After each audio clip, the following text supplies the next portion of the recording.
Hello guys, gusto mo ba lagyan ng screen lock ang inyong cellphone? Katulad nito, Samsung Galaxy A50 na cellphone ang gamit ko. Sa mga hindi pa nakakaalam at nakalimot na kung paano maglagay ng screen lock sa kanilang unit. Bawat unit ay may kanya-kanyang settings po yan.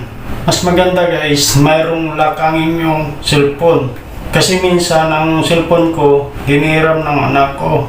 Para po makaiwas din po tayo sa mga hindi autorisadong tao.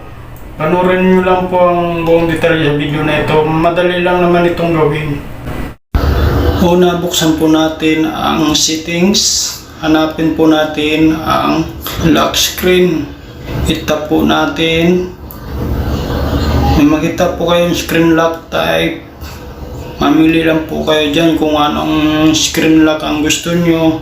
Kasi ang pinili ko dyan yung pin kasi mas madali po sa akin kapag pin ang screen lock ko.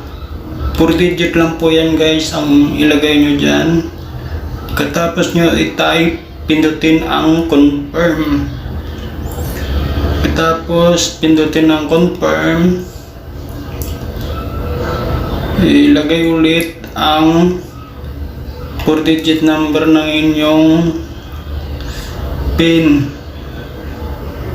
Pindutin ang done. Agree. Ganun lang po kadali guys. Okay guys, salamat sa inyong panonood. Hanggang dito na lang po. Bye bye.